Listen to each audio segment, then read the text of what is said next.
Hey friends, welcome back. In today's video, we will be discussing one of my favorite legendary creatures from the Lost Caverns of Ixalan's commander product, Xolatoyac, the Smiling Flood. Xolatoyac is a 6/6 salamander serpent for 6 mana, broken down to 4 generic and then 1 each of green and blue. Whenever it enters the battlefield or attacks, you put a flood counter onto a target land.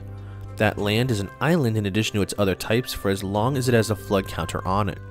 And at the beginning of your end step, you untap each permanent you control with a flood counter on it.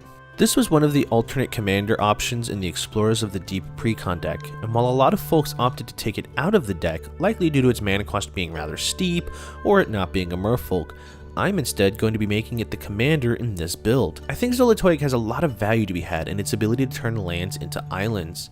Beyond the color fixing, this also has the ability to untap our permanents that have those flood counters on them. So if we were to put flood counters onto our own cards, we can untap them at the end step, similar to Seedborn Muse. Historically, cards with this ability have been extremely powerful. And while this is somewhat scaled back to perhaps be more balanced, I think we still have quite a powerful commander at our disposal. In building this deck, I've approached it in largely the same way that a person who's just bought the Precon deck might look to begin evolving their list. We are still largely on a Merfolk theme, though I've included more cards that are geared towards giving counters and utilizing those counters. I think Merfolk can make a lot of use of Xolatoyac turning lands into islands largely because a handful of their creatures grant all Merfolk Island Walk. See, Island Walk is an ability that makes a creature with it unblockable so long as the defending player controls a single island. Even if that player also has a creature with Island Walk, our creature cannot be blocked.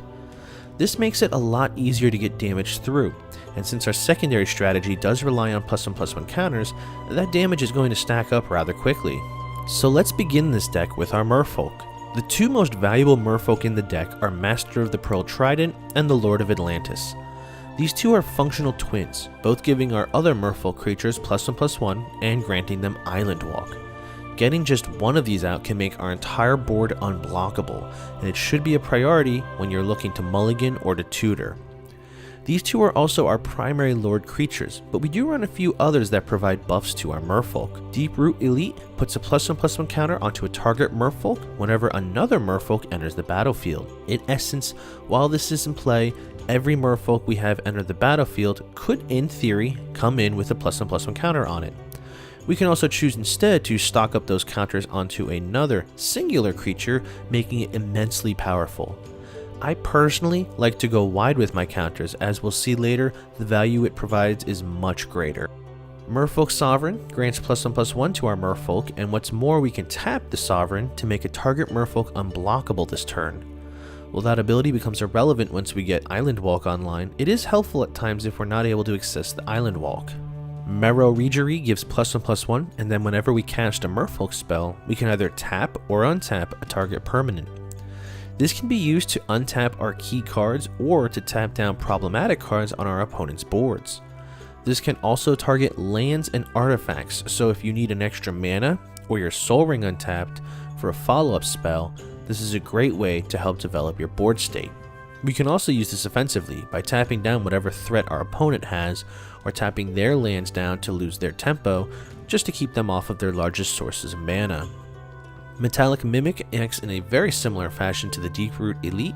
It comes in and becomes a Merfolk creature, and then every other Merfolk that enters the battlefield thereafter enters with an additional +1/+1 counter on it. Vidalian Hex Catcher gives us another anthem of +1/+1, but has two important abilities beyond that. It has Flash, meaning we can cast this at instant speed. We can also sacrifice a Merfolk to counter a target non-creature spell unless its controller pays an additional generic mana. This is a great response in a pinch, should our opponent be on a board wipe or a removal spell to take out one of our key pieces. While their spell is still on the stack, we can in response cast this, have it enter the battlefield, and then while that spell of theirs is still on the stack, use the Hex Catcher's ability to sacrifice a Merfolk, which could, if need be itself, to counter that spell. If it's something like an overloaded Cyclonic Rift, an opponent might not have the mana available to pay that additional mana. Now you might have noticed by now that we have an abundance of Anthem effects and +1/+1 counter generators, which will in turn make our Merfolk army the largest in play quickly, but we're not done yet. We have cards like the Champion of Lambholt, who gets bigger with each creature that we have enter the battlefield under our control. And the larger it gets, the bigger our opponent's creatures have to be in order to block any of our creatures. Chasm Skulker is a very underrated card, getting a +1/+1 counter on it whenever we draw a card. When it dies, we create an army of 1/1 blue squid creature tokens with Island Walk, equal to the number of +1/+1 counters that were originally on the Skulker. We can keep this in play for a few turns, let it grow gigantic, and then when it dies, we get an army with Island Walk already installed. Cold-Eyed Selkie is a great Merfolk, turning the damage it deals into card draw, which also synergizes quite nicely with the Chasm Skulker. It having Island Walk already is a benefit as well, as we will be able to turn that on very easily with this deck. It also scales quite nicely, giving us more card draw the bigger it grows, as the damage output is directly converted into cards drawn. We also have the two other new commander options from the Precon deck in here, Hawkball of the Surging Soul and Nikonzol Current Conductor. We have a few support cards for the Explore mechanic in this deck, and they offer a tremendous amount of advantage should they make it to the battlefield. Hawkball lets us Murfolk explore at the beginning of combat, which lets us reveal the top card of our library. If that card is a land, it goes to our hand. If it isn't a land, we put a +1/+1 counter onto the exploring creature, and then we can choose to either put the revealed card into the graveyard or back on top of the library. With Nikonzol, whenever we explore and reveal a land card, we can immediately put that card into play tapped. Whenever we reveal a non-land card while exploring, Nikonzol gets a +1/+1 counter. This provides a substantial amount of value to the deck, as the more creatures we have in play, the more exploring we can do, and subsequently, the larger Nikonzol grows. Along those same lines of the Explore mechanic, I've included Path of Discovery to give an additional trigger to each of our creatures entering the battlefield, token or non-token. This gives us extra Explore triggers and can help us really begin churning through our deck. In terms of alternate commanders, I wouldn't be able to build a Merfolk deck without including Kumena, Tyrant of Araska. This is a value engine on its own, letting us tap down Merfolk for various resources and value. We can tap 1 to make Kumena unblockable, tap 3 to draw a card, or tap 5 to put a +1/+1 counter onto each Merfolk we control. Now, a great way to make those +1/+1 counters onto a threat is Herald of Secret Streams. This can be considered an alternate win condition, as it takes the concepts of the Island Walk unblockability and extends it to our creatures that just simply have a +1/+1 counter on them. Those creatures are already large because of their counters, but to make them entirely unblockable opens up a simple path to victory by eliminating the calculations needed to contend with blockers. We can also utilize those counters for things such as Mana Ramp. Rishkar Pima Renegade has an enter the battlefield ability that lets you distribute a +1/+1 counter onto up to 2 creatures. Furthermore, any creature with a counter on it of any kind can then tap for a green mana. This can make for an explosive turn, letting us turn all of our creatures with a +1/+1 counter on them into mana producers, and providing us with a tremendous upswell of mana. Speaking of Mana Ramp, I generally dislike cards that are spiky and maybe considered in the realm of competitive EDH in a deck at a lower power level such as this, but the Carpet of Flowers actually offers us a tremendous amount of value. In turning our lands on our opponent's battlefield onto islands, we are actually making this much more versatile. We can even go further and cast something like Stormtide Leviathan, who turns all lands into islands, and prevents creatures without Island Walk or flying from attacking. We do have additional card draw synergies that'll help ensure that we have a consistent tempo and remain up on card advantage, in the form of cards such as Benthic Biomancer, who lets us loot whenever it gets a +1/+1 counter onto it. This does not have to be the counter it puts on itself using the Adapt mechanic. Fathom Mage, while not a Merfolk herself, does have Evolve, which puts a +1/+1 counter onto the mage whenever a creature with either greater power or toughness than it enters the battlefield under our control. Whenever a +1/+1 counter is placed on the Fathom Mage, we draw a card. This can give us a decent amount of card draw before we have a tremendous Fathom Mage to start swinging at opponents. Seafloor Oracle triggers whenever a Merfolk deals combat damage to a player, letting us draw 1 card. If we have multiple Merfolk dealing combat damage, we will draw a card for each of them.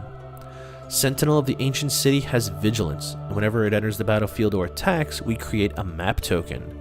Map tokens are artifacts that if you pay 1 mana, tap and sacrifice the map token, a target creature you control explores. This can only be done at sorcery speed, but it can provide just the right amount of value at critical moments. We also run Distant Melody, which is a straightforward spell that just draws us a card for each Merfolk we control. It's pretty simple, but it's an effective spell that will help refill our hand and then some. Inspiring Call is this deck's protection spell of sorts. We draw a card for each creature we control with a +1/+1 counter on it, and then those creatures become indestructible until the end of turn. This could be a great response to a board wipe, and it'll give us another chunk of card draw. The next section will go into how we can turn lands on our opponent's battlefield into islands. We only need one land on each of their boards to be an island for our island walk to be online. To that end, we have Aquitect's Will, which has a very simple ability, putting a flood counter onto a target land. It's an island in addition to its other types, as long as it has the flood counter on it. If we control a Merfolk, we then draw a card. Our commander is a 6-drop, so having a similar ability in other, less expensive slots can be beneficial to pushing our strategy. Quicksilver Fountain makes each player turn one of their lands into an island at the beginning of their upkeep. The downside to this card is that we'll eventually remove all the flood counters from all lands, so if we get this out, we really need to close out the game. On the other hand, it will turn our island walk online, and it shuts off opponents who aren't on blue. See, most of our other cards that will put flood counters onto cards makes them part island. The Fountain does no such thing. It makes them into only islands, so if they had other land types, they no longer have those land types or the capacity to tap for those colors. Spreading Seas draws us a card, but more importantly, it turns the enchanted land into an island, and like the Quicksilver Fountain, it turns off the other land types. Turning a land entirely into an island using the latter two cards can be very debilitating to opponents' game plans, as they might not be able to use those lands for the colors they would usually produce. Winning with this deck can be as simple as swinging in with an army of Merfolk. Given the sheer number of buffs that our lords can provide, the +1/+1 counters this deck hands out like birthday invitations, our board state will likely consist of many large and imposing creatures. If any of those creatures become unblockable by any number of means, that will likely mean game. But sometimes we need alternate ways to win. My personal favorite is using Strixhaven Stadium, a 3-drop artifact that can tap for a single colorless mana, and if you use this tap ability to make the mana, you put a point counter onto the stadium. Whenever a creature deals combat damage to you, you remove a point counter from the stadium. Whenever a creature you control deals combat damage to an opponent, you put a point counter on the Strixhaven Stadium, and then if 10 or more point counters are on the stadium, you remove all of those counters, and then that player loses the game. This is a very fun and interactive win condition, but it has a stipulation to the losing the game clause that I want to clarify. Because each creature will individually trigger the point counter being put on, the creature that puts on that counter that either lets it reach or surpass 10 counters will be the one that triggers the losing the game part of the effect, and the opponent who received that combat damage will be the one to lose the game. You can tap the stadium to add the 10th counter, but the next point added via combat damage will trigger the ability. TLDR, if you have multiple opponents being dealt combat damage and they all trigger the stadium, you stack the triggers how you want them to resolve, with the final trigger being the first to resolve. This is important if there is an opponent that you want to lose the game first, as the counter will hit 10, remove the lot of them, that player loses, and then you can continue. And this of course can work if you're going to be resolving more than 10 additional triggers. In a slightly less confusing way to win the game, I felt it was a flavorful include to add the Millennium Calendar. This will only trigger and put time counters on itself during our untap step, but I think we have enough permanence that I think it'll be very useful. We can also pay 2 and tap the Millennium Calendar to double the amount of time counters on it.